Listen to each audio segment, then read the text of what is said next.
May kondisyon ng LA Lakers para tuluyang bitawan ng Los Angeles Lakers si Austin Reeves at Jonathan Kuminga. Nalalapit na ang pag-alis sa Golden State Warriors.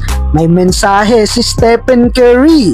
Well, sa pagkakadating ni Luka Doncic sa LA Lakers, nag-iba ang sistema ng opensa ng Purple and Gold. Naging primary option ng opensa ng Lakers si Luka Doncic at nabawasan naman ang load kay LeBron James at naging third option si Austin Reeves. At sa ngayon kalat na ang speculation na binabalak na i-trade ng Los Angeles Lakers si Austin Reeves para mapunan ang front court ng Purple and Gold. Hindi rin kasi naging productive ang numero ni Austin Reeves sa first round ng playoffs kalaban ng Minnesota Timberwolves at nalaglag nga ang Lakers sa series na to. May possibility rin na i-decline ni Austin Reeves ang kanyang $14.9 million player option para sa paparating na 2026 to 2027 NBA season. At ayon pa sa ilang balita, hindi interesado ang Los Angeles Lakers na i-trade si Austin Reeves kung hindi lang naman din sila makakakuha ng top tier big man.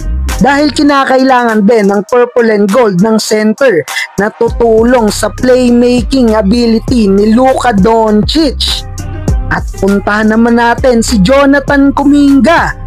Well, matagal nang usapan ang takdang pag-alis ng 22 years old Golden State Warriors forward mula sa ups and down season niya sa Dub Nation. Pero mas tumindi pa yan nang mawala si Kuminga sa playoff rotation.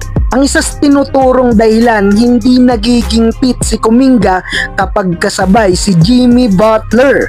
Well, mukhang ready na rin naman na ang Golden State Warriors na i-trade itong si Jonathan Kuminga.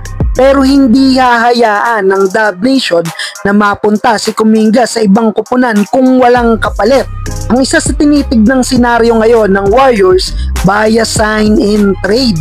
Eto ngayon ang solid option ng Dub Nation. Considered na 22 years old pa lang si Jonathan Kuminga at may bright future pa ang naghihintay sa NBA career niya. Kailangan pa rin punan ng Golden State Warriors ang kakulangan na makakuha ng veteranong big man. Well, nagbigay na rin naman ng mensahe ang greatest shooter of all time na si Stephen Curry tungkol sa magiging future ni Kuminga, whether sa Golden State Warriors o sa ibang kupunan. I'm proud of the way that he's handled it. I hope the future is bright for him, whether it's here, whether it's wherever.